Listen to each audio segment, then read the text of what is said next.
Question number 4, Honourable David Parker. Thank you, Mr Speaker. My question is to the Minister of Finance. Does he stand by his statement regarding the electricity market that, quote, public monopolies will always rip off the consumer, end quote? If so, by how much have residential power prices, excluding line charges, gone up in nominal terms since November 2008, according to the Ministry of Economic Development's Domestic Electricity Prices Survey? Honourable Bill English. Mr Speaker, in answer to the first part of the question, I'll stand by my full statement, which was this. It ignores risk. Under the previous government, they did have a pretty risk-free environment. They pumped up prices 72% in 7 or 8 years. We are making it a riskier environment by adjusting the market to make it more competitive, and that is going to mean it is hard to make those sorts of excessive returns. Public monopolies will always rip off the consumer.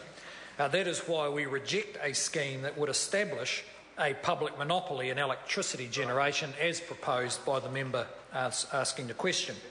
Monopolies simply can't and don't do better than competition. In answer to the second part of the question, according to the measure the member proposes, since the government has been in power, prices have risen by that measure by 18%. Under the equivalent measure, under his stewardship, they rose by 100%. Supplementary question, the Honourable David Parker. Why haven't residential power prices dropped in the last few years, but instead have risen, given that demand has slumped due to the recession and carbon prices have crashed? Honourable Bill English. Well, Mr Speaker, the member is now mixing up measures because, of course, as he knows, one of the significant drivers of residential prices in recent years has been the line charges and transmission charges. And he should be agreeing with that because his government started out on the process of the large-scale investment in upgrading our transmission capacity. Someone has to pay for that in the end, and that has flowed through into power prices. At the same time, there is downward pressure from slackening of demand and a collapse in the carbon prices. But I have to say, under that member's emissions trading system policy, households will pay an extra $500 per year, well in excess of the cut that he is promising them. Supplementary question, Honourable David Parker. Why, despite household demand falling, is New Zealand just one of 2 OECD countries in MB's data that have seen power prices increase since the recession? Honourable Bill English.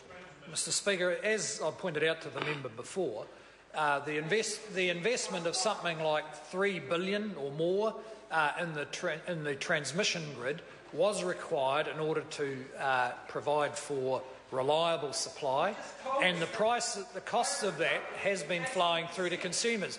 But the idea that a government department is going to make better decisions is one that very few New Zealanders find credible. In fact, I think it's only the opposition who believe it. Supplementary question, the Honourable David Parker. Why does the Minister believe that hydro generators should keep the windfall profits they make from public water under the current pricing system, rather than passing them through to Kiwi families and businesses as Labor is proposing? Honourable Bill English. Mr Speaker, because we don't agree with those assertions. In fact, if the member looks at one measure of the profitability of hydro companies, that is the share prices of Trustpower and Contact, they have dropped over the last 5 years. In the case of both companies, their share price is lower than 5 years ago, which proves exactly the opposite point the member is trying to make. There are not super profits, and the decline in demand is reducing the value of those companies. Question number 5, Dr Cam Calder. Thank you, Mr Speaker. To the Minister of Science and Innovation.